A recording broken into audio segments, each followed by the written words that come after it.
a book I read a few years ago called Spark by an American psychiatrist. His last name is Ratey, R-A-T-E-Y, but I'm blocking on his first name. But he's a psychiatrist, but he's quoting study after study after study showing that the brain itself is far more plastic, changeable than we realized. And exercise, both endurance, cardiovascular type exercise, and the strength training exercise have remarkable impact on the body in terms of things like the endorphins, different hormones, testosterone, growth hormone, different even growth factors within nerve cells in the brain. So we are really finding now that yes, exercise definitely can enhance your ability to think clearly and your ability to retain your cognitive abilities as you get older. And this has been something of interest to me because I used to work at an Alzheimer's center, have this special interest in aging. I'm getting there myself. I'll turn 59 tomorrow as we speak. And the fact that you're still training 6 days a week, that's so inspiring to me. And I want to encourage people as well. Like every time somebody walks into my gym and they're, over 50 and they're in the gym ready to get started, I congratulate them because I say, listen, you're at the point in your life right now where you need to make a decision. Are you going to start working out and taking care of your body, or are you going to descend into just, immobility and, weakness and can you just talk? Okay, I'm going to let you finish your thought because that was really important what you're talking about. But also if you could touch on the importance for people who are over 50 or getting older in their life of really starting those positive, healthy habits as well. Oh yeah, that's a great question. Just to finish up a little bit where I was going, just as you get older, please do.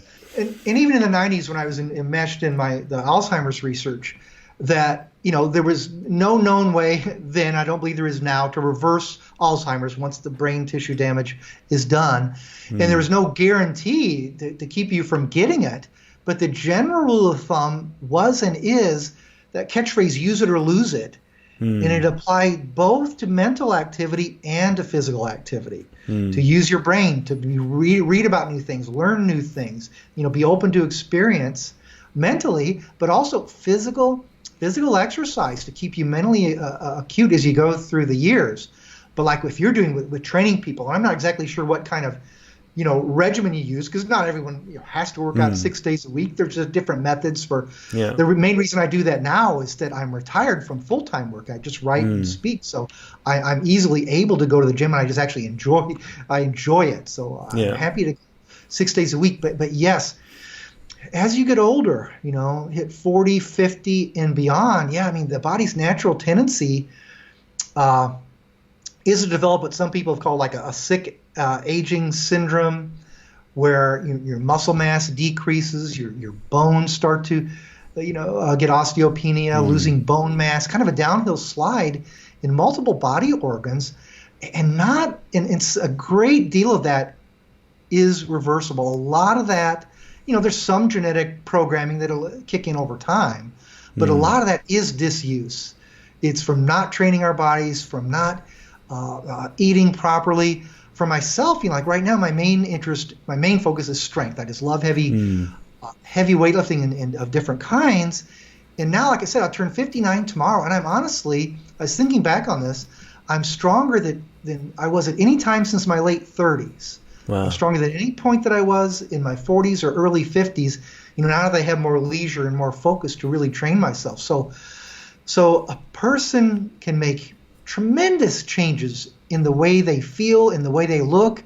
And yeah, if you're over 50 or 60 or even 70, it's not about developing a beach body. It's not about having necessarily, you might still want that, and maybe you can, and some actually still do achieve that. But it's more likely what you said about keeping your functionality, still being able to do the things that you enjoy doing. Like one thing my wife and I'd like to do now is do international travel, and I'll tell you, I'd love to get to Australia someday. Yeah, definitely. But now, usually, we're in the United States. Usually, we'll get over to different European countries right now. But even the people who travel a lot say, hey, do this while you're physically able, because later in life, you may not be able to. You may not be able to do demanding trips. But the more you train throughout your life, the more likely you're going to be able to extend the period of years where you can get out there and do things, and kind of compress that end of life to where if you do become frail and all, it's going to be a much briefer, more condensed period of time. So it's like people like you, if you're physically training people, I mean, you are doing those people, of course, as you know, a world of good. When I was younger, I did work as a fitness instructor myself, and I must say that was one of the most gratifying jobs I've ever done in my life.